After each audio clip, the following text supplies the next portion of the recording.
this land and the place that we live in is a place that has always sustained us.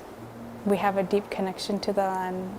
For generations, our families have lived here and survived off the land. Inuit youth from Rankin Inlet and Cree youth from Gillam, Fox Lake Cree Nation. We're gonna get together and learn about each other's cultures. The youth exchange is also going to learn about climate change and how it affects today's life.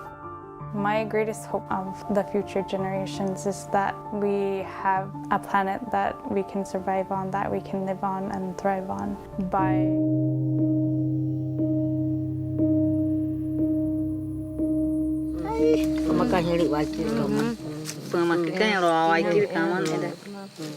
Aharam haprap masir kui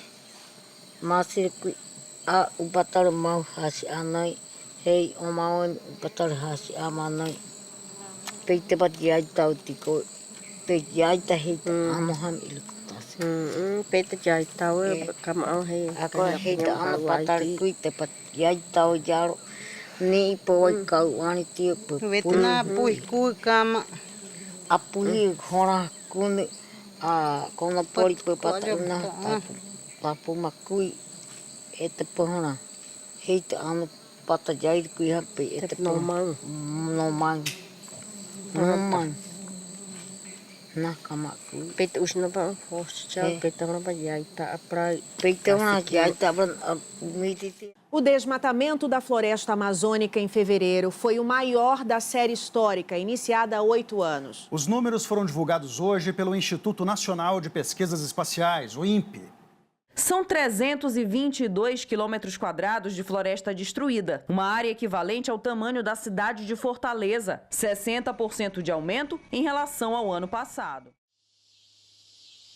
A mudança climática para nós está trazendo impacto na saúde, na cultura, na produção. E isso reflete no modo de vida nosso. E nós, mulheres, somos as primeiras a sentir o impacto, porque isso faz parte do nosso dia a dia, do nosso cotidiano, né? Com as mudanças climáticas chegando cada vez mais, a gente já sente falta de muita coisa que tinha antes própria ali nós e que não tem mais e a gente tem que recorrer à cidade. Combater a discriminação ainda é um dos grandes desafios nas comunidades quilombolas do Médio Jequitinhonha. A pior delas é o racismo ambiental.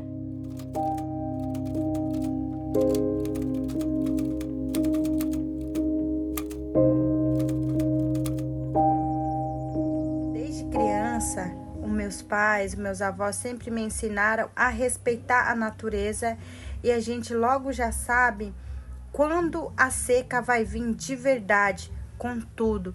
E aí a gente começa a se preparar observando a natureza, os pássaros, as formigas e os comportamentos dos ventos. Como que esse vento está se comportando e como que as formigas estão caminhando, estão andando e como que as plantas começaram a soltar o cheiro, como que está o cheiro das plantas, e isso nos indica que esse ano, aquele ano, vai vir uma seca com tudo. Já começamos a nos preparar fazendo os nossos artesanatos de barro, que são as cerâmicas, que é feita de argila, para a gente poder guardar a água embaixo do solo, onde a gente possa manter na temperatura exata dessa água. Como a gente não tinha geladeira no passado, assim que os nossos antepassados guardavam essa água. E outra, a gente usava muito o porongo, que se chama em muitos lugares cacimba, algo assim que se chama, que é encontrado dentro da natureza também, que a gente usa para captar a água, para pegar a água da nascente ou até mesmo a água da chuva. E isso nos mostra que a nossa ancestralidade, ela continua viva, ela continua forte.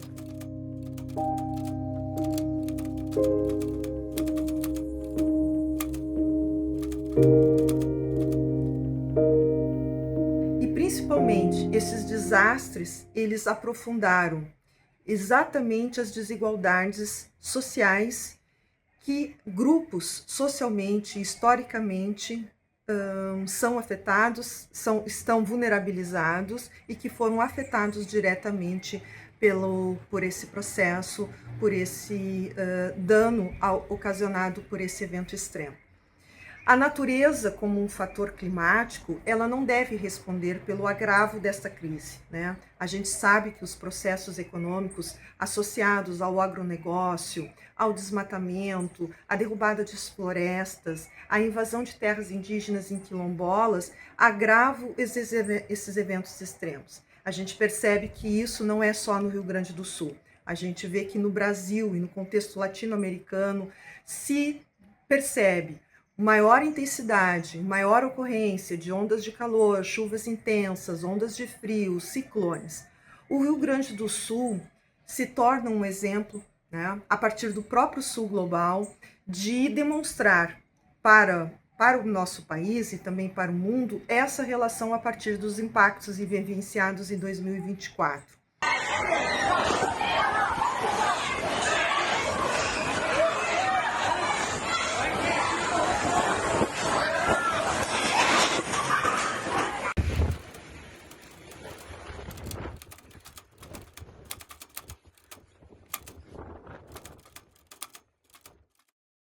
Que no Amazonas e em partes profundas da Amazônia são quadros desesperadores, eu diria que não é nenhuma questão adicional.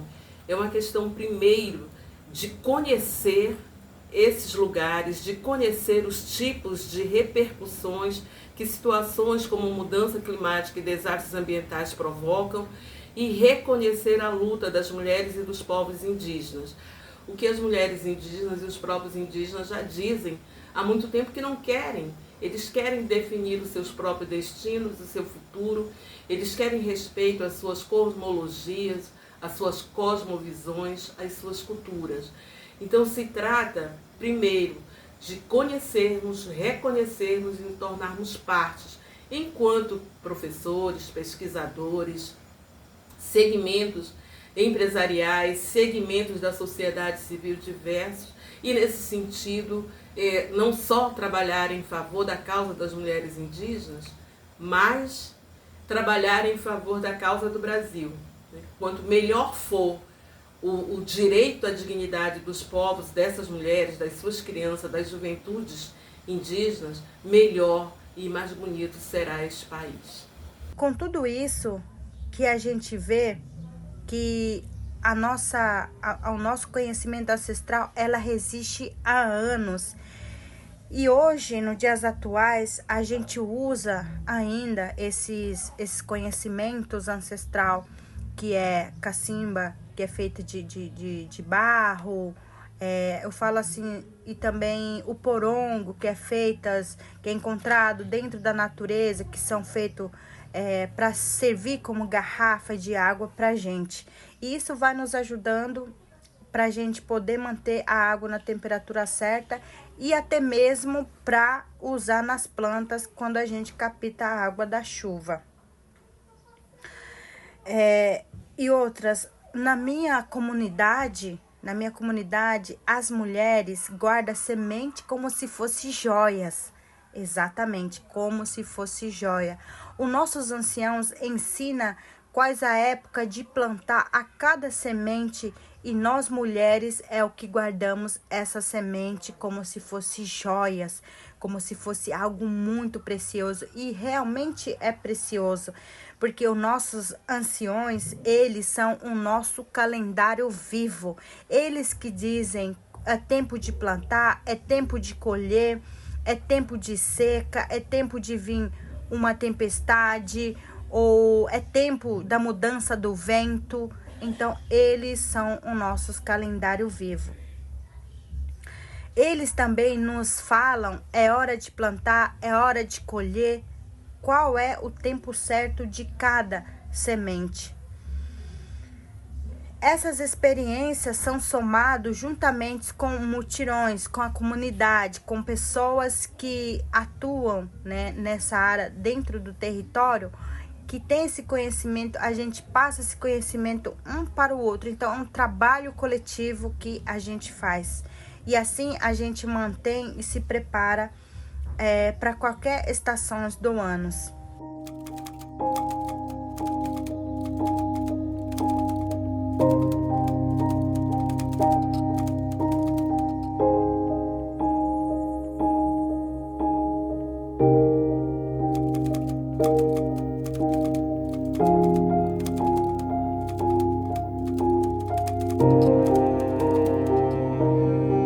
Nós tivemos aqui, por exemplo, uma comunidade quilombola que fica nas proximidades da área central de Porto Alegre. Ela foi impactada 2 vezes, pelas enchentes de 1941 e pelas enchentes de 2024.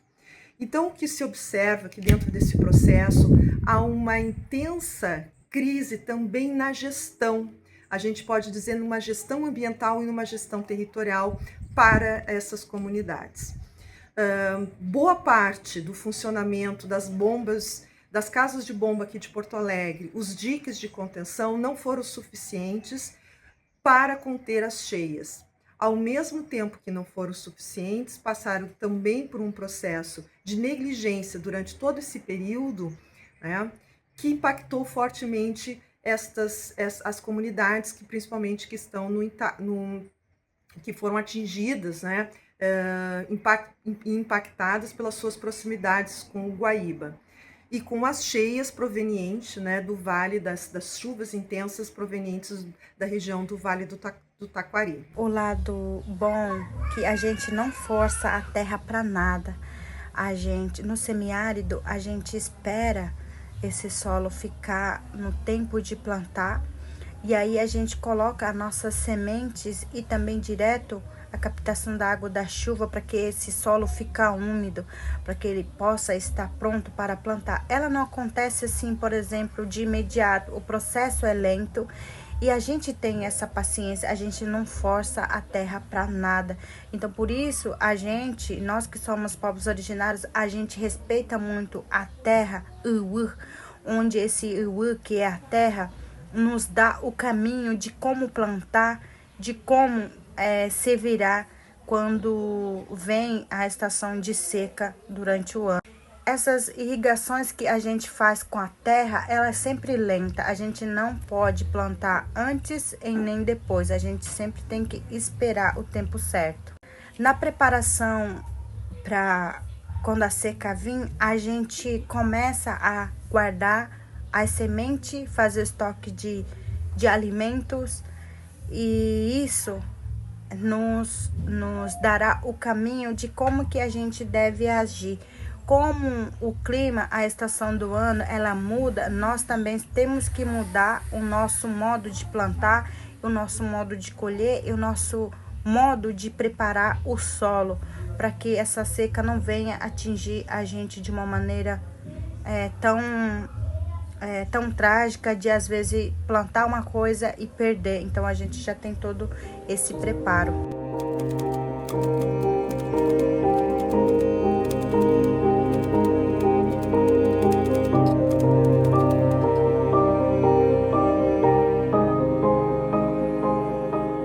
O aquecimento global pode empurrar milhões de pessoas para a fome e a pobreza, fazendo retroceder décadas de avanço. O impacto desproporcional da mudança do clima sobre mulheres, afrodescendentes, migrantes e grupos vulneráveis deve ser levado em conta nas políticas de adaptação. É fundamental reconhecer o papel dos territórios indígenas e de comunidades nacionais nos esforços da mitigação. No Brasil, 13% do território são áreas demarcadas para os povos indígenas. Talvez ainda seja pouco. Uma transição justa precisa contribuir para reduzir as assimetrias entre o norte e o sul global, forjadas sob séculos de emissões. E a minha casa foi invadida pela água. Entrou 1,5 metro de água dentro da minha casa. Eu tive que sair com as crianças 8 dias fora de casa. E aí a gente perdeu tudo, né? Perdeu cama, perdeu geladeira, perdeu tudo que a gente tinha dentro de casa. E foi difícil para a gente começar a recuperar essa parte, porque veio prefeitura ajuda, mas não foi suficiente, né, para a gente poder conseguir tudo que a gente tinha perdido. E a gente veio essa ajuda pela prefeitura, pelo Estado também, desse dinheiro que veio para ajuda para comprar os materiais, a gente não conseguiu.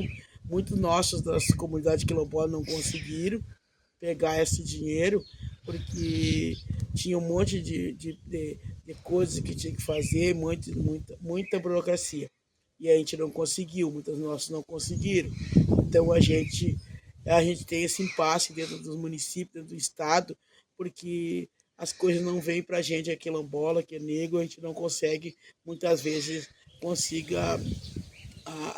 pegar esses benefícios. Então a gente, como quilombola, como comunidade, como federação, a gente corre atrás desses benefícios, nossos direitos do nosso povo quilombola. Então é por isso que a gente hoje corre. Eu sou uma presidente da federação, corro bastante junto com meus colegas para a gente conseguir os benefícios para nossa comunidade, como saúde, educação, saneamento básico. E agora chegam informações ao vivo direto de Belém. Teve um protesto agora há pouco na COP30. Manifestantes entraram em confronto com seguranças. Túlio Amâncio fala com a gente. O que aconteceu, Túlio? Qual a situação nesse momento? Estou vendo uma movimentação aí atrás de você.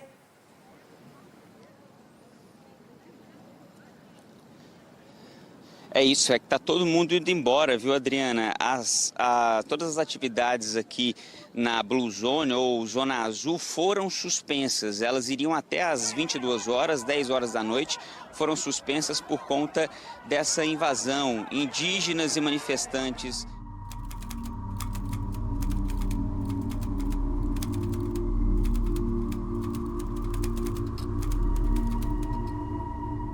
Gente, é um palco de 30 milhões de reais para ninguém assistir. Como diria minha mãe, para inglês ver. Nesse caso, literalmente, porque o povo do Pará não vai assistir pela televisão. A maior dificuldade é as famílias, né? Passado todo esse tempo, não conseguir acessar as políticas públicas, né? Do qual o governo municipal, o governo estadual e federal tem anunciado, mas não chega para nós, né? Essa é uma grande dificuldade. As famílias vão lá se cadastrar, mas não chega, não chegou ainda até hoje, né? Os auxílios que foram ali anunciados para as famílias, né? Ainda tem famílias fora das suas casas, precisando das suas casas, né? Ainda em alguns espaços de abrigo e outras, né, com os familiares, morando com os familiares, porque ainda não tiveram, famílias que perderam tudo ainda não tiveram as suas casas de volta, né? Então é bastante complicado, mas nós da federação prestemos essa solidariedade, ajudando conforme a gente pode, né? Pedindo cesta básica, pedindo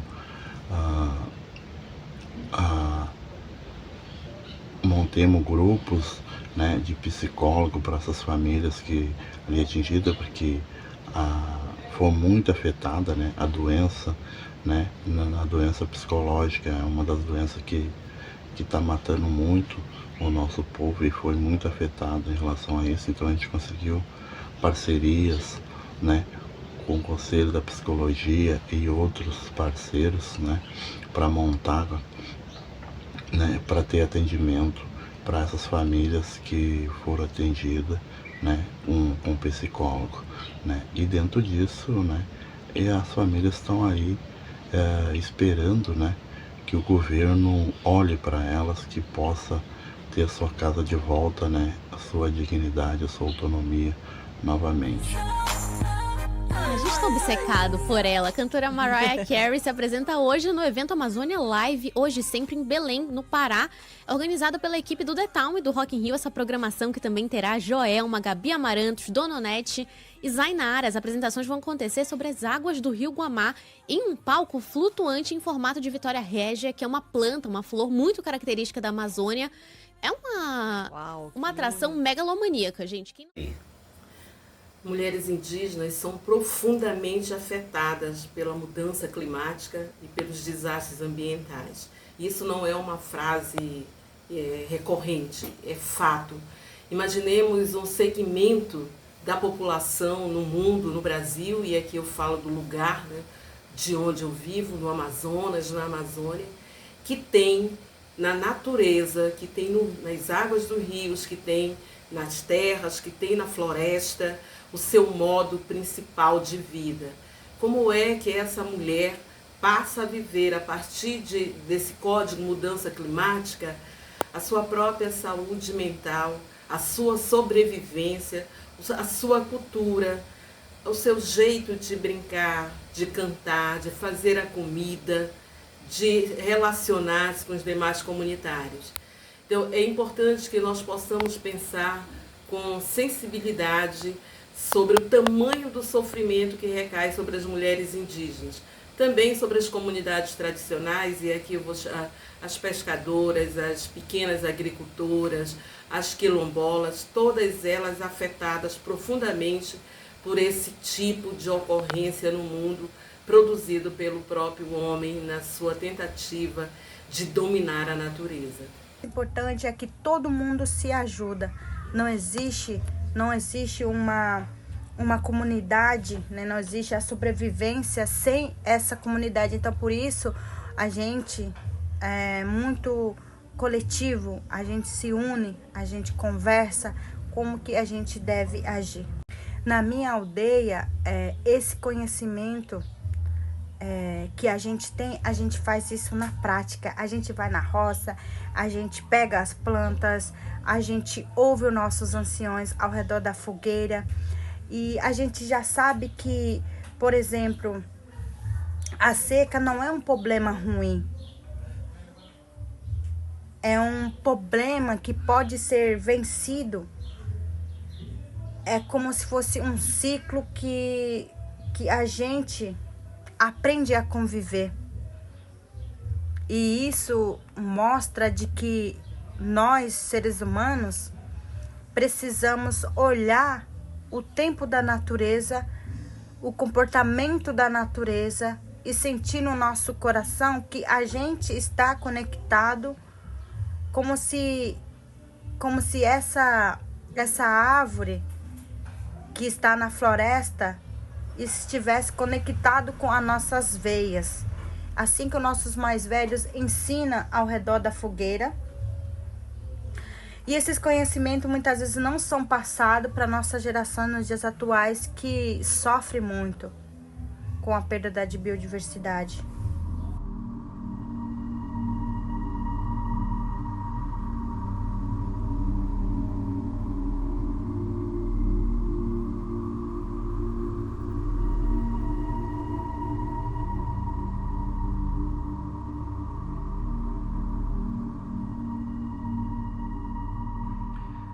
Olha, eu tenho dito que se a gente não aprender com as tragédias climáticas, a dor, o sofrimento e as mortes que aconteceram no Rio Grande do Sul, por exemplo, terão sido em vão. Ou a gente aprende que o problema ambiental precisa ser enfrentado com seriedade, ou tudo vai ter sido em vão. Por quê? Porque nós sabemos que as tragédias, elas tendem a ser mais fortes e mais recorrentes a partir de agora.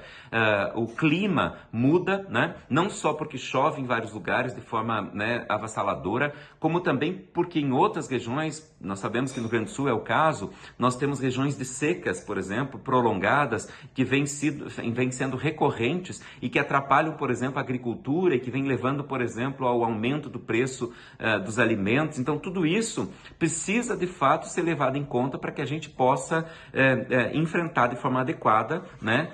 Repensando, portanto, o modelo de desenvolvimento que nós implantamos no nosso país. Ou a gente faz isso, ou nós não podemos nunca, vamos dizer que a justiça climática está sendo feita, né? Justiça climática significa discutir o problema climático relacionado às pessoas mais vulneráveis. Eu diria não só pessoas, como no caso do Rio Grande do Sul, nós tivemos o caso dos animais, né, aquele cavalo que ficou dias em cima de um telhado, ou mesmo cachorros e outros animais que foram, né, sem falar daqueles que estavam nas fazendas, nas regiões. Tudo isso mostra como não são só as pessoas que são afetadas, mas também outras espécies. Então a justiça climática também é uma justiça interespécies, né? Como a gente está se reconstruindo ainda, tem muita coisa que não só eu, como muitas famílias, né, que foram atingidas pela enchente estão lutando ainda para conquistar, aqui em casa nós lidamos com o quê? Para ajudar o mundo, para ajudar a nossa terra, o lugar onde a gente vive, onde mora, o lugar onde nos abriga. Eu faço o quê? Eu faço o quê? Eu plantei uma hortinha, vou mostrar para vocês agora, né? A conscientização de botar o lixo na lixeira, né? Porque às vezes é um descarte aqui, um descarte ali. E é uma das coisas que afetou muito essa enchente, que causou essa enchente, foi o quê? Lixo. O ser humano, ele necessita se conscientizar que a gente vive nesse lugar, a gente vive nesse mundo, é um lugar que nos abriga. E eu preciso o quê? Eu preciso ter uma consciência de que o lixo precisa ficar dando uma lixeira para quando a coleta passar, levar. Ah, mas e a garrafa PET? Eu, no meu caso, eu guardo e passo um reciclador, porque ele sobrevive disso. Passo um reciclador, eu chamo ele e alcanço os sacos de garrafa PET. Quando eu vou no meu cunhado, eu chego lá, ou alguém que eu conheço, tem latinha jogada pelo chão, boto numa sacola e trago para casa. Aqui estão minhas latinhas. Aqui estão as minhas latinhas, né? Lá tem mais latinha. Eu reciclo. Porque o que adianta eu vou botar ali dentro? Não precisa. Eu posso reciclar, eu posso doar, né? Porque é uma misturança de lixo e isso não é o certo. Também, a gente já comeu, porque eu tinha plantado bastante alface, cenoura, beterraba, né? Mas eu tenho a minha horta. E ela diz o que sobre o lixo? Ela em retinho. E ela diz o que sobre o lixo? Casca de batata, restante de tomate, casca das verduras, casca de banana, maçã, quem não come a casca, as sementes. A Elisara aqui, vem pra cá. Ela descarta ali, né? Eu descarto tudo aqui. Esse ladinho é aonde eu boto todos os restos de frutas, verdura, erva. E aqui, as sementes também. Aqui ainda tem um pezinho da beterraba. Ela precisa me mostrar. Vai pra trás. Isso. Essa é a minha horta. Então, tem flores, é uma mistura de horta com flores, é pequenininha, tá? Eu ainda não tirei não tive condições de comprar, de fazer algo maior. Eu tenho lá no fundo um pátio maior. Eu queria mesmo fazer uma horta grande para plantar muitas coisas, porque eu gosto disso. E aí nós temos couve. Couve, pode mostrar ali. A couve, eu tenho um pezinho de maçã que tá nascendo aqui e eu tô cuidando dela, né? Pode ver. Isso. Eu tenho as florzinhas, que são as cravinas, né? Os cravinhos. Pé de batata eu também tenho aqui. Tá brotando mais aqui batata, ó. Aqui eu tenho as hortelã, tá? Mais umas couves já comemos, olha aqui, ó. O pé dela já tá bem colhidinho. E tem também aqui um pé de repolho, né? Tenho bastante coisinhas assim. Aqui fica todas as flores. As flores, mostra bem o resto. Isso. Isso, as flores. Vira pra cá, ó. E aqui, ó, pelo lado de fora, fica a minha lixeira. De que material tu fez? Tu comprou uma lixeira pra fazer? Não.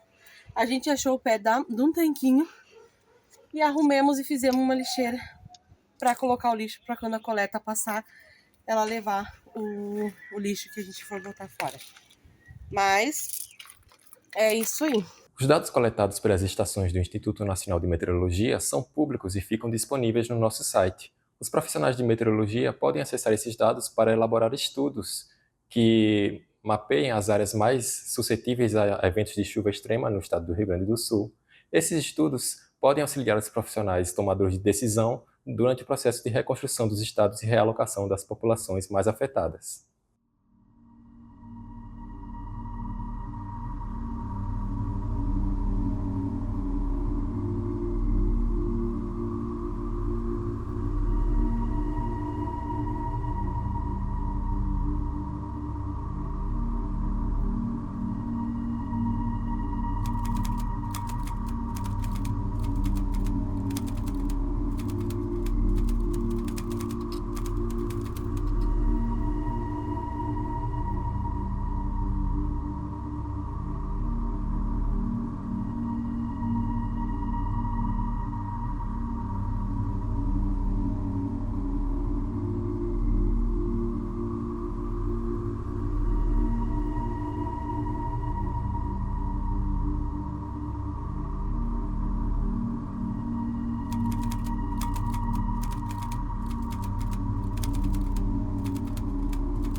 Quando a gente olha para esse cenário de previsão climatológica, especialmente de eventos extremos, a nossa maior dificuldade, né, no campo da meteorologia é de fato fazer uma comunicação compreensível para toda a população.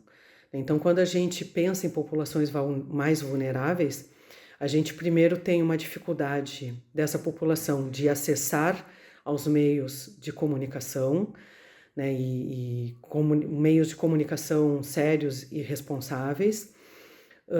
E depois existe também uma carência de letramento, né? As pessoas mais vulneráveis naturalmente tiveram menos acesso à formação escolar tradicional. E isso implica numa obrigação dos serviços de meteorologia de trazer uma informação simplificada, mas qualificada.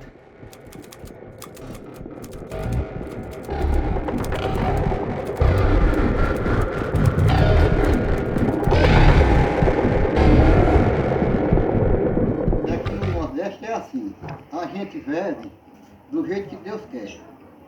E a vivência é essa, trabalhar de dia, comer de noite e guardar para comprar água, porque aqui é 6 meses de água, que é 6 meses no inverno de água e 6 meses de seca, que não tem água.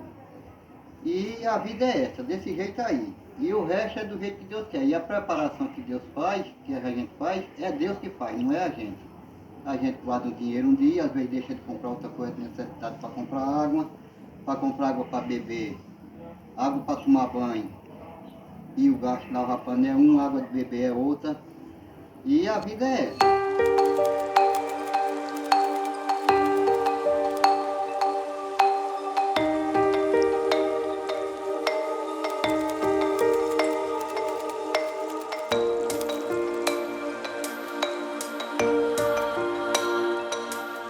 É aqui a minha residência, o meu pequeno sítio. Quando comprei esse sítio, eu fiz questão de contar as plantas que tinha, as espécies que tinha. Só encontrei 38 espécies. Mas depois desse sistema, comecei a ver que estava aumentando as espécies. Fui plantando, foi nascendo, a colaboração do passarinho, da formiga, dos roedores, enfim, todos os animais me ajudaram, o vento, a chuva. E hoje eu contei, o ano passado, chamei um amigo para contar, já contamos 318 espécies, dentro de 25 anos. Não tive oportunidade de escola. Quando vim aprender a ler e escrever, já tinha 13 anos de idade. E aí, a minha vida foi trabalhar na roça com meu pai e meus irmãos. E aí, veja bem, onde eu aprendi alguma coisa foi em movimentos sociais, né? Nas organizações sociais, cooperativa, sindicatos, associações, grupos ambientalistas, enfim. Eu participei bastante dessas organizações para poder entender melhor as coisas da sociedade e aprender mais as coisas da nossa vida, né? Eu faço um sistema de produção diferente, que é o sistema agroflorestal, né? Planto de tudo junto e misturado, né? E isso faz com que o solo se enriquece mais com a matéria orgânica, esfria mais, a umidade é maior, né? E assim eu vou fazendo as coisas dessa forma, né? O preparo do solo no modelo diferente, em forma de meia-lua.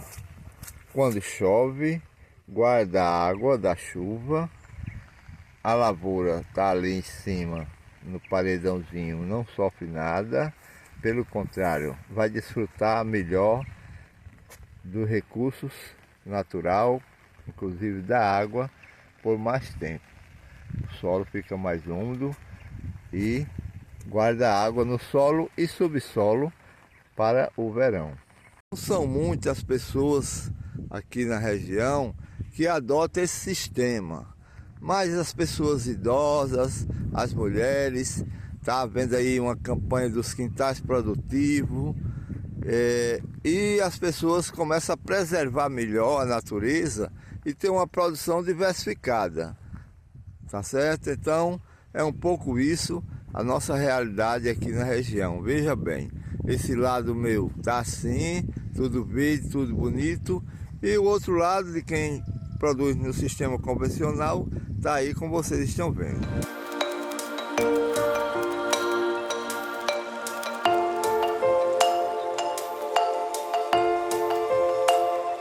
Veja um exemplo aqui do ciclo de bananeira, onde se aproveita todas as águas servidas na residência.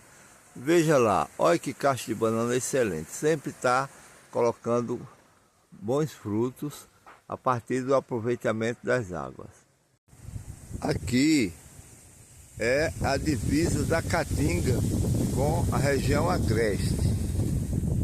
Veja lá, eu andei arrumando várias plantas e coloquei aqui, já que não tinha esses tipos de cactos, coloquei aqui. Tem uma diversidade de cactos e de outras plantas nativas da Caatinga, tipo o embuzeiro, por exemplo, né? O coqueiro licuri, e diversas plantas, mandacaru e outras plantas da região da Caatinga.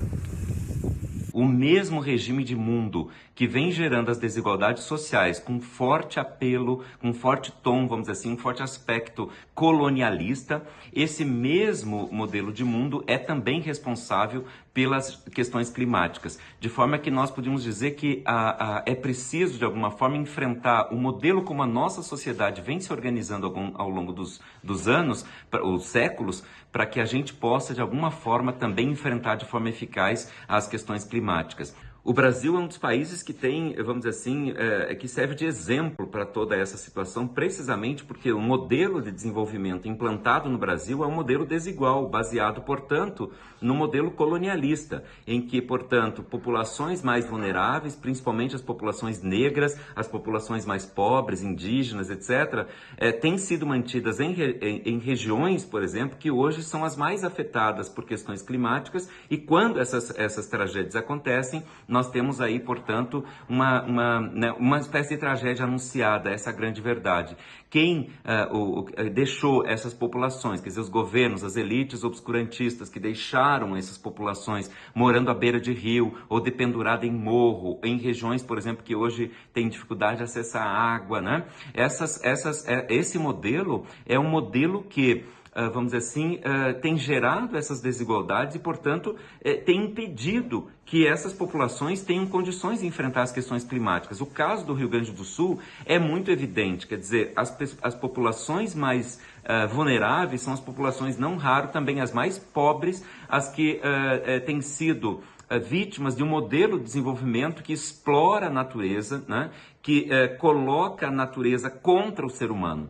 Então nós precisamos mudar esse modelo de desenvolvimento. Isso começa mudando as próprias políticas públicas que vêm, por exemplo, incentivando a desregulamentação da pauta ambiental, que vem incentivando a destruição do meio ambiente, a poluição das águas, a destruição das matas ciliares e a ocupação irregular dos terrenos em muitas regiões do Brasil.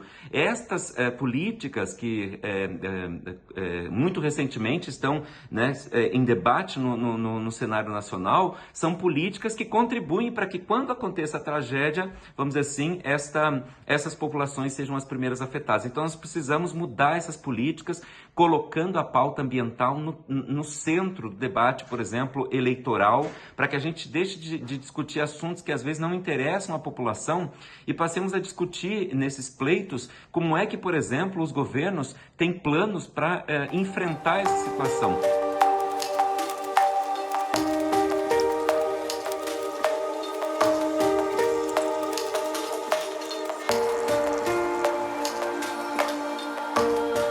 Com base na hegemonia branca, os melhores lugares, as melhores condições, as melhores infraestruturas ficam na mão de um grupo seleto, enquanto os piores lugares, as piores estruturas, as piores condições de vida, a insalubridade fica direcionada a outro grupo.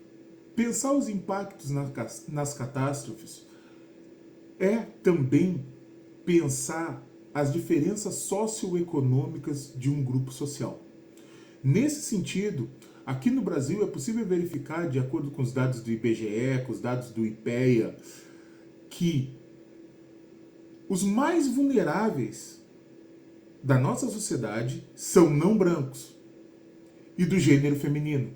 E nesse sentido também é possível observar que, tanto na pandemia de Covid-19 quanto na enchente de 2024, esses são os grupos mais afetados. I've been a photographer since 2011, and in 2016, in Cape Town, I took a photo that went viral. It was a photo of very unequal neighborhoods, and I had the idea with drone that you could see that divide in a different way from above. South African stories of inequality are always popular because of apartheid and racism and stuff like that.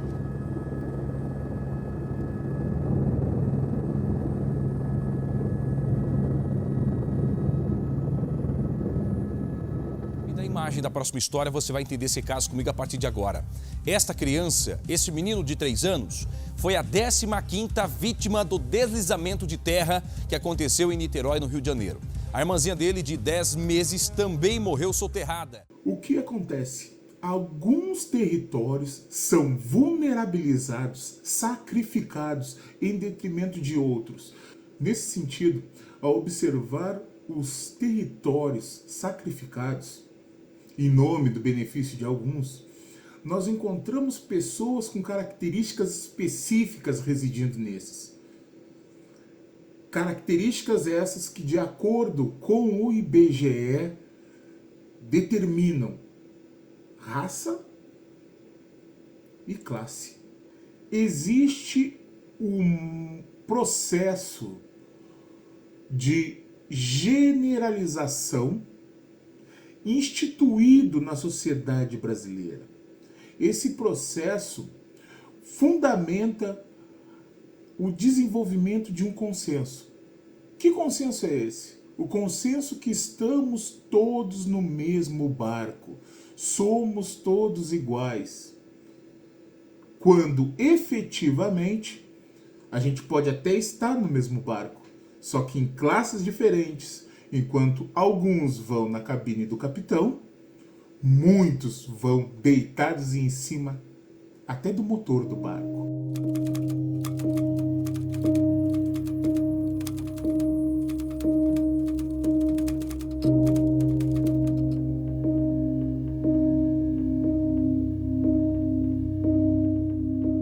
Penso que uma das primeiras ações é entender que a luta por justiça ambiental e contra o racismo ambiental não é uma luta contra brancos.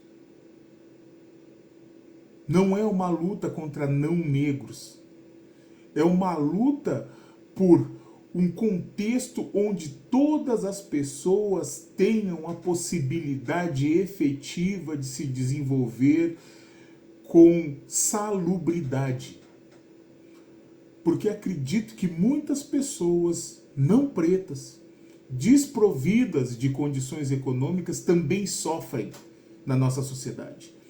Então, nesse sentido, o primeiro movimento é disseminar a informação para que as pessoas, para que essa sociedade desperta consiga reivindicar os seus direitos. Essa sobrecarga que nós estamos passando com os efeitos climáticos, não é somente a Terra que é afetada diretamente, mas, como território, também o corpo da mulher é afetado. Diante da crise climática, o que nós aprendemos com isso? Que a medicina ancestral que foi nos passado, que foi nos ensinado pelas nossas avós, que muitas das nossas medicinas como mulher a gente retirava da terra, da natureza. E hoje, com esses efeitos climáticos, quem está sofrendo com tudo isso, é a própria terra, que está deixando de produzir. E até mesmo nós estamos deixando de cuidar e de enxergar a terra como a natureza que produz a medicina que nós precisamos. As mulheres, elas viviam em comunidade, em ciclocidade, aonde elas trabalhavam juntas em ciclos para cuidar, com a prática do cuidado. E nós, vendo os efeitos climáticos que nós estamos passando hoje, é uma responsabilidade nossa, como mulheres, de nós nos unir para cuidar, voltar um pouquinho lá atrás e aprender e resgatar com as nossas avós o que elas nos passaram, a cuidar da natureza. Então a gente pensa que hoje o Rio Grande do Sul realmente tem sido um desses espaços e desse território, né, em nível nacional, e também a gente localiza isso a partir do próprio Sul Global, como uma área, como um espaço que necessita de uma atenção de pesquisadores, né, mas também precisa ouvir as comunidades, porque historicamente elas já têm uma resiliência e uma resistência frente a essa dinâmica.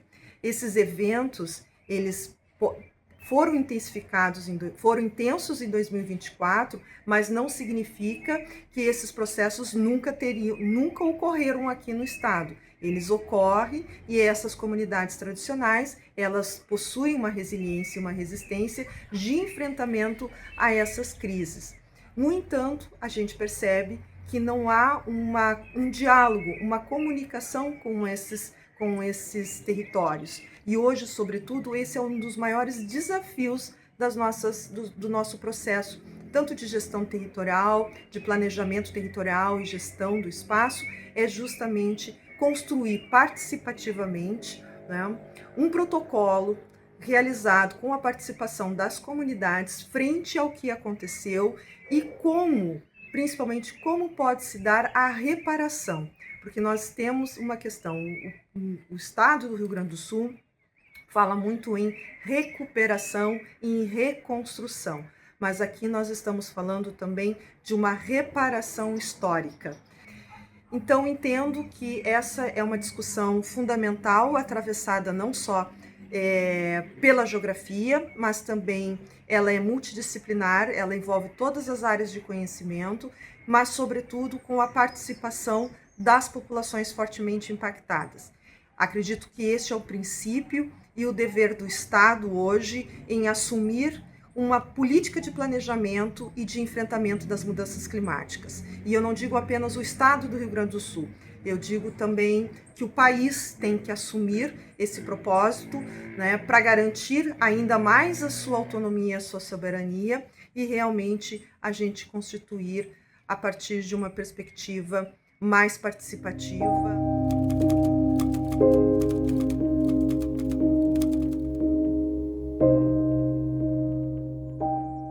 Quando falamos da terra, nós falamos dela, como eu citei antes, como um órgão gerador que gera. E a mulher também ela é geradora. A terra produz vida, a mulher também produz vida. A mulher, ela gera outra vida.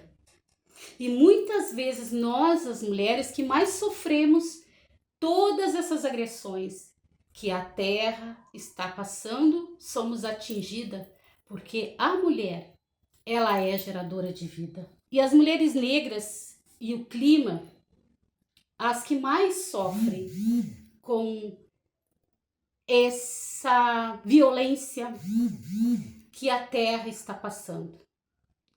E eu quero falar um pouquinho aqui sobre a saúde mental da mulher negra.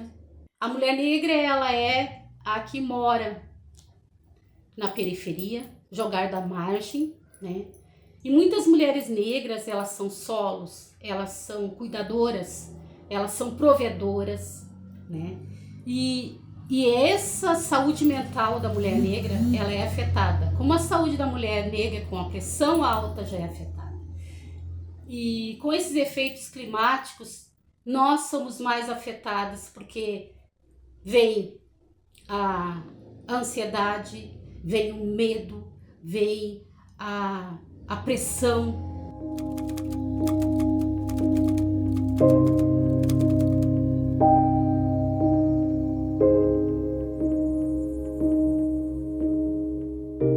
E a mulher, como comunidade, ela tem uma participação muito forte nisso.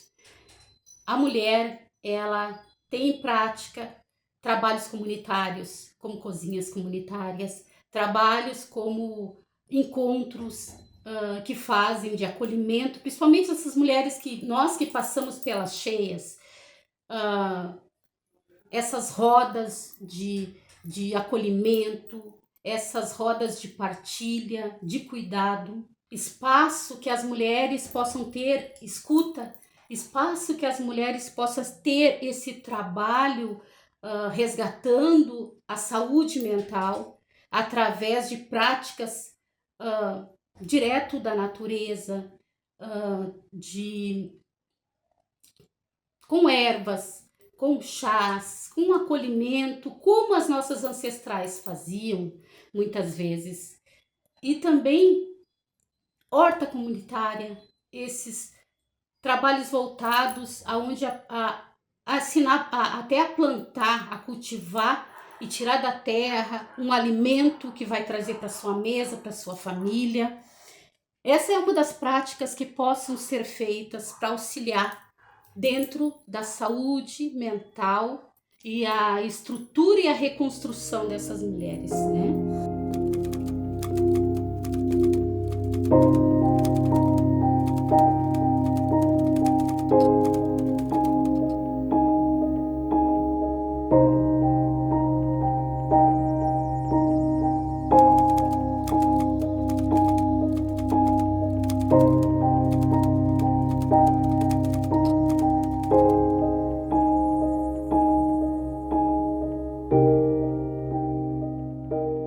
A gente está falando de uma catástrofe socioambiental anunciada, ou seja, uma catástrofe ambiental que é socialmente produzida e que está sendo alertada sobre suas possibilidades há muito tempo pelas comunidades científicas e acadêmicas, sejam elas nacionais ou internacionais, e pelos movimentos sociais que estão enfrentando os efeitos das mudanças climáticas e propondo soluções, né? O que ocorre é uma intensificação da vulnerabilização social dessa parcela da população, né?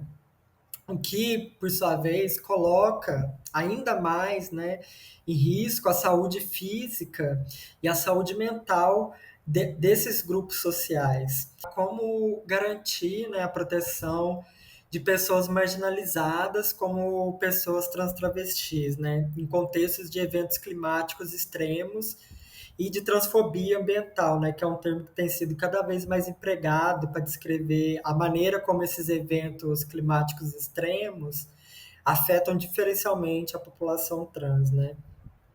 E aí uma resposta possível é a gente apelar para uma conscientização e educação ambiental. Mas essas medidas, a meu ver, elas são ineficazes se elas não se encontram atreladas com respostas sociais que toquem nas raízes desses problemas, né?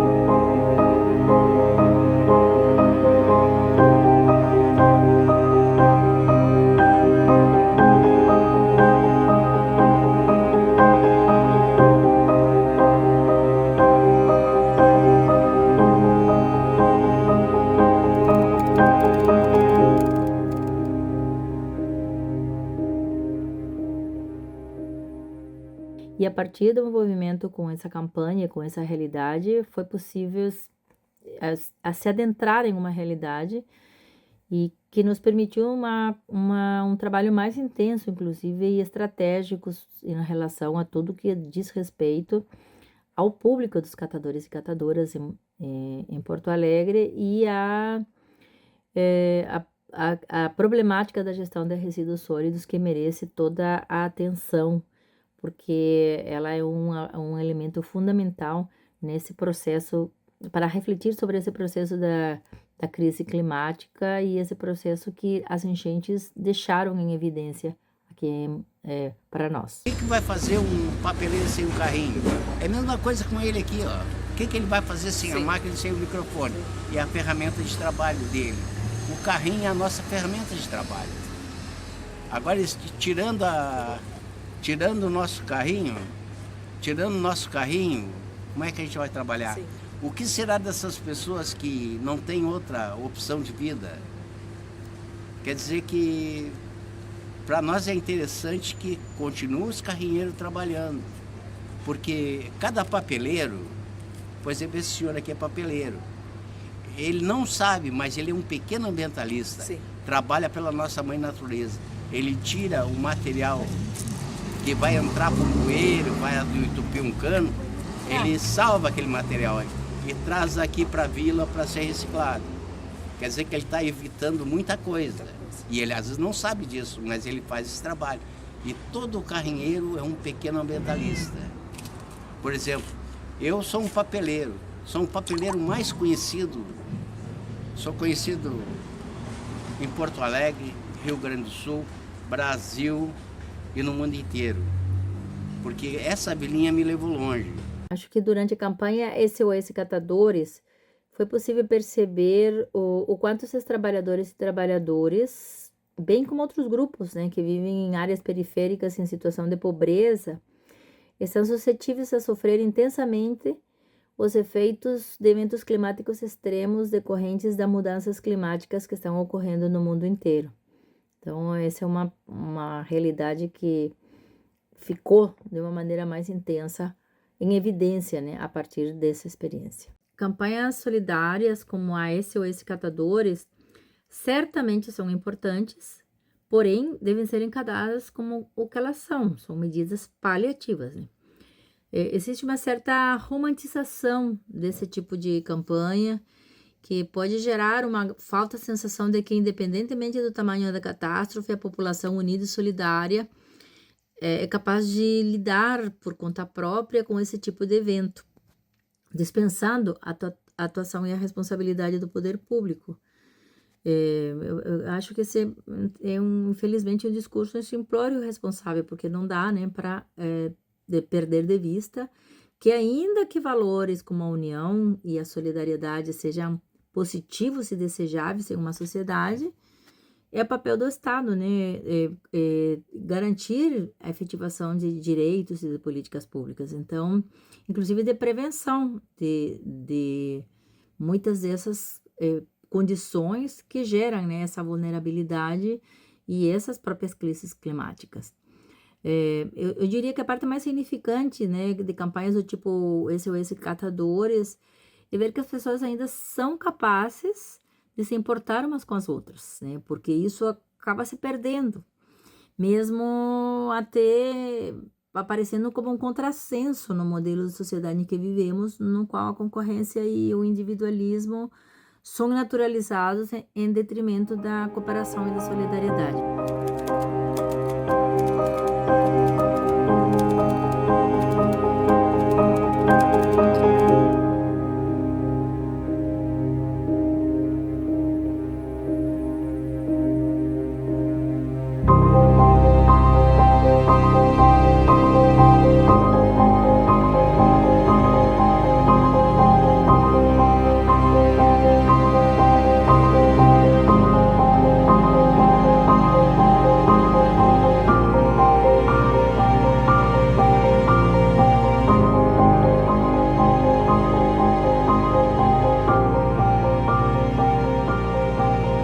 A Justiça do Reino Unido decidiu condenar a mineradora BHP, uma das acionistas da Samarco, pelo rompimento da barragem em Mariana 10 anos atrás. O desastre deixou 19 mortos.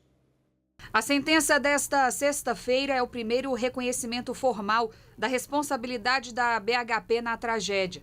De acordo com o Tribunal Britânico, a empresa deve responder pelos danos ambientais e sociais causados. De acordo com a investigação da Polícia Federal, o óleo que vazou do Campo de Frade, na Bacia de Campos, pode ter contaminado rios em Duque de Caxias, na Baixada Fluminense. Isso porque a Contecon, empresa contratada pela Chevron para retirar e tratar o óleo recolhido do mar, teria tido uma falha no procedimento. E este mesmo óleo teria caído em galerias pluviais do bairro de Figueiras e chegado a rios em Caxias.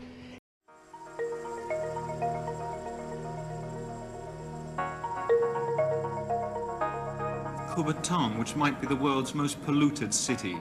Here in this small valley near São Paulo, 22 heavy industries, mostly petrochemical, disgorge into the atmosphere an estimated 1,000 tons of gases every day. Está sendo eliminado, sabe que está sendo produzido, sabe o que está sobrando de poluição.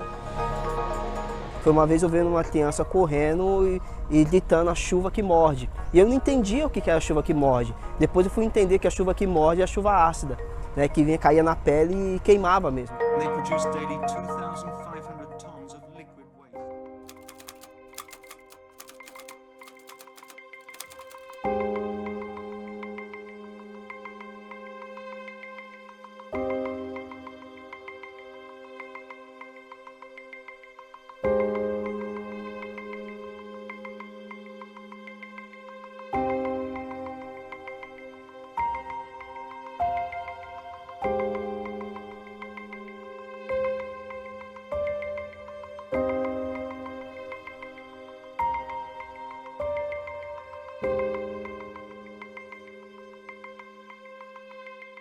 Nos últimos anos, o clima mudou muito e a gente está muito preocupado e a gente também precisa mudar. A gente precisa mudar as nossas práticas de plantar semente, as nossas práticas também precisam mudar. Isso é uma preocupação que a gente tem. E muitas vezes a gente usa o que a terra dá pra gente. Galho seco, folha seca, madeira, barro, garrafas de argila, porongo, cacimba, tudo. E isso às vezes nos preocupa porque tem muitas queimadas, tem muitas o aquecimento global, ela atinge a gente de uma maneira tão trágica que em muitos lugares não são mais produzidas. E a gente tenta proteger essa floresta para que a gente possa viver em paz e tentar sobreviver nesse período tão longa de seca. Com essa prática a gente consegue proteger os insetos, manter aquela área do solo de plantio viva e também para nossa sobrevivência. Vamos enfrentar isso de forma robusta, institucionalizada, aplicando legislações mais sérias no controle da questão ambiental, legislações mais sérias no que diz respeito à previsão das catástrofes, legislações mais sérias no sentido de responsabilizar também os governos que não fizeram as suas partes. Por quê? Porque se há um problema hoje que diz respeito à política, é o problema ambiental. No caso, por exemplo, das tragédias climáticas do Rio Grande do Sul, a estrutura de governo, a estrutura social que vem desregulamentando, que vem, por exemplo, abrindo a natureza para a exploração indevida de corporações, de empresas e com interesses, então, eleitoreiros, esse modelo é o que está por trás, nós sabemos, da estrutura que levou à grande tragédia que aconteceu no Rio Grande do Sul. Não é verdade que isso é uma questão natural, não é verdade que isso é uma vontade de Deus, como algumas matérias, muitas vezes as pessoas dizem. Na verdade, não é a natureza se voltando contra nós, assim, porque ela está com raiva. Existe aqui uma fabricação, é uma crise fabricada, historicamente, pela irresponsabilidade de pessoas que deveriam ter assumido o compromisso em defender a natureza e defender junto com a natureza as pessoas mais vulneráveis. Então nós precisamos colocar esse debate em pauta para que a gente possa, de fato, então, responsabilizar as pessoas, os governos, pelos problemas ambientais, porque eles realmente não têm sido responsabilizados e, com isso, eles recorrem sempre de novo nos velhos dilemas que levam a gente a essas grandes tragédias repetidamente.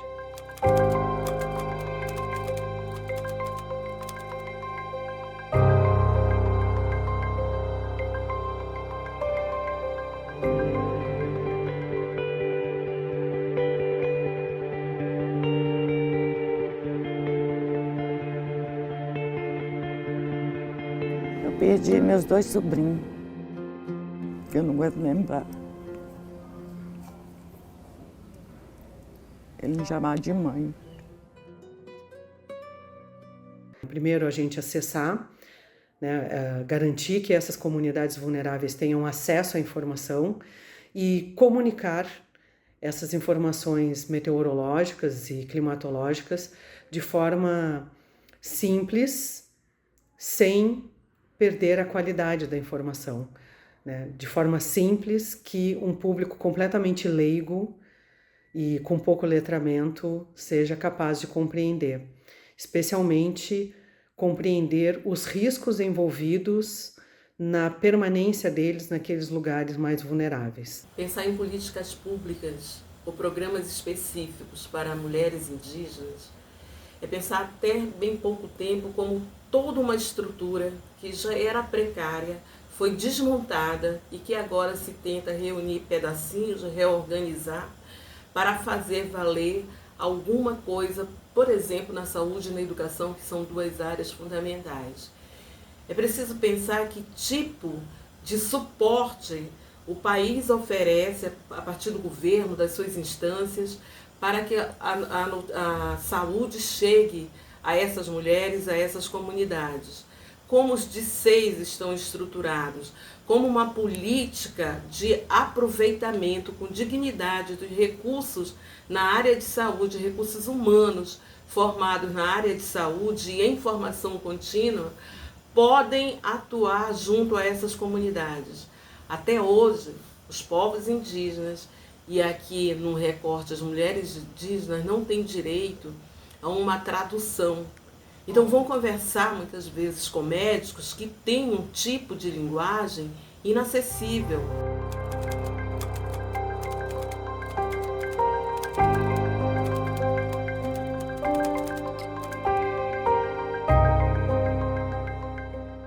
sou também educador popular. Depois da ASA, Articulação do Semiárido Brasileiro, me tornei educador popular e a gente trabalha com as famílias do semiárido, dessa região do semiárido brasileiro, né? E aí, esse trabalho, para mim, é um aprendizado muito importante, muito interessante, né? Porque são experiências de diversos agricultores e agricultoras, né? E a gente vai aos poucos acumulando o saber, né? Um saber que não é acadêmico, mas é um saber do viver, do dia a dia das pessoas, das comunidades. Então, é essa a minha formação, é esse o meu jeito de pensar, de fazer e trabalhar junto com as comunidades. Para isso, eu faço coleta de semente, na época da semente na Caatinga, e estou colocando aqui uma diversidade. Fiz um pequeno viveirozinho de mudas, tá? Então, veja aí como estão. E a gente começa a aumentar as plantas que a propriedade deve ter. Porque eu acredito que com a maior quantidade de plantas, vai melhorando o solo, vai sombreando, vai criando matéria orgânica, vamos fazendo cobertura e assim fica um solo muito fértil para a gente produzir. Melhorou muito essa terra depois que consegui uma diversidade de planta nessa propriedade. As mudanças climáticas acontecem, a gente percebe que a chuva está sendo bem mais irregular, né? Mas a gente garante algumas coisas, por exemplo, a semente crioula, estamos colhendo e repassando para as pessoas que não têm. E outro sistema interessante é a cisterna. A cisterna com água da chuva, a gente tem água suficiente para beber e cozinhar. Isso captada na época da chuva. E a gente, se todos fizessem um pouco isso que a gente faz aqui na nossa propriedade, teria um clima mais frio, o solo mais úmido e possivelmente poderia até chover melhor. É um pouco isso que a gente faz, mas aí as pessoas se viram como pode. Na Caatinga braba aí para dentro, a gente começa a ver as pessoas fazendo como os antigos, cuidando dos cactos para poder alimentar os animais, porque às vezes não dá a produção de milho, por exemplo, mandioca, mas os cactos é um refúgio para os animais, alimenta os animais. Então é um pouco isso que a gente está vivendo aqui na questão climática, mas está muito quente e as chuvas aumentaram as irregularidades.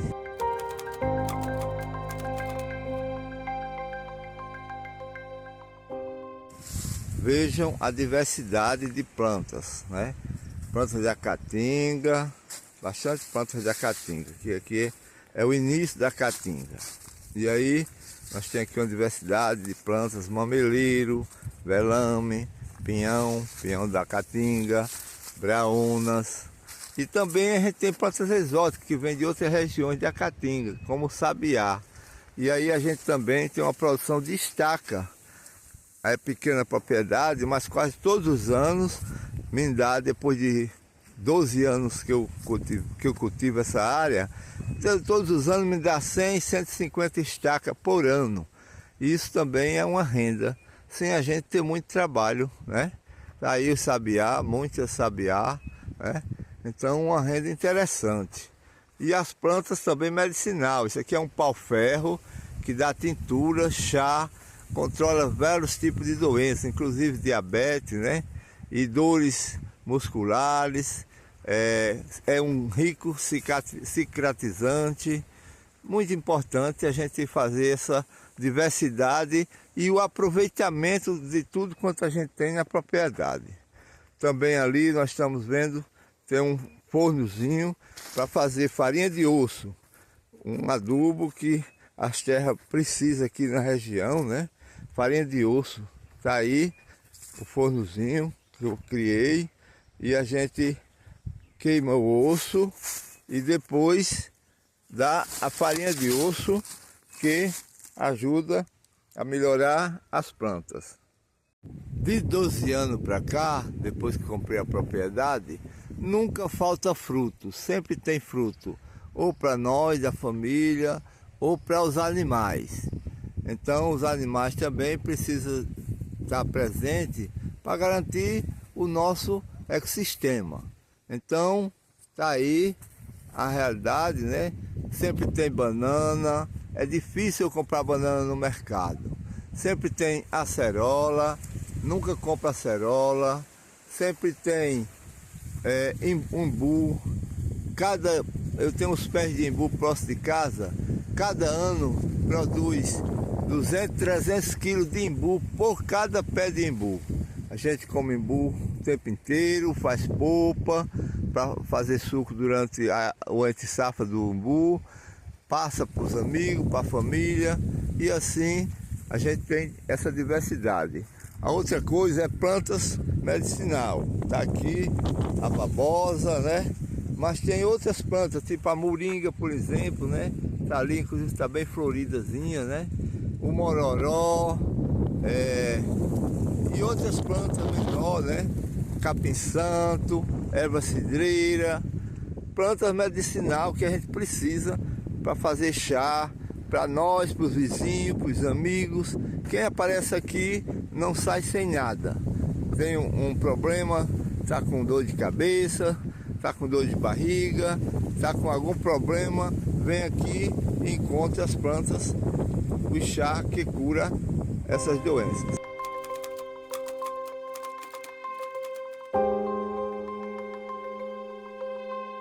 Meu adubo é um sistema de compostagem. A gente faz o canteiro de compostagem com diversidade de plantas, de folhas, o resto da produção da roça, e dá um excelente adubo. E também a gente faz cobertura nos pés das plantas, né? Para que o solo continue frio e mais úmido. Essa é a realidade que a gente está fazendo aqui na nossa propriedade, na nossa comunidade. Vários agricultores já começam a fazer esse estilo.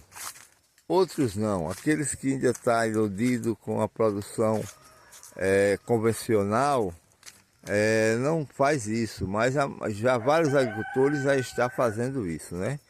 E uma coisa aqui que eu vou mostrar para vocês é uma fonte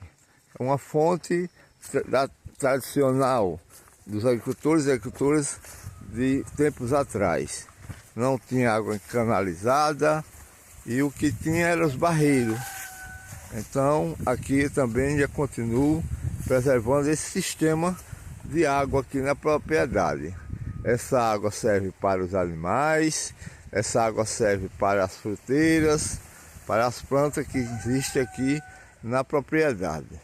Vejam aí as bananeiras, tudo frutificando, muito bom para garantir a vida das plantas e dos animais. Esse sistema de barreiro que a gente fez há vários anos atrás.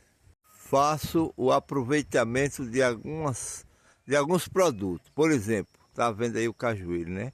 Eu aproveito os cajus na época da safra e faço mel de caju. Outro aproveitamento que eu faço é da moringa. Da moringa é uma planta exótica, vem de fora, mas é uma planta assim que a gente diz aqui que é milagrosa, né? Tanto o chá das folhas, eu preparo essas folhas para mim e outras pessoas que não têm, né? A gente faz a produção de chá, de folhas de moringa. A gente faz também o óleo da semente da moringa. Então, algumas coisas assim que a gente aproveita na propriedade, né? Para que a gente possa ter melhores condições a partir do aproveitamento do que dá a propriedade, né? Das bananas, eu faço banana passas, do gergelim eu faço óleo, do girassol também faço óleo, e assim a gente vai aproveitando e passando para as comunidades, para os amigos, apenas recuperando as despesas de embalagem de busca de semente, enfim, as despesas que a gente tem de energia, a gente tira nessa produção, passando para as comunidades, e as comunidades agradecem por ser uns produtos saudáveis e curativos. Todos os produtos que a gente faz também é uma alimentação que dispensa a medicação.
Isso nos dá uma memória, né, de como que a gente deve respeitar o mais velho, o conhecimento ancestral e trazer para o nosso dia atuais, da onde vem a nossa força, ter orgulho daquilo que a gente é, do nosso conhecimento, que as pessoas possam nos proteger também, porque nós somos verdadeiros guardiões da floresta e não existe futuro ancestral sem a gente.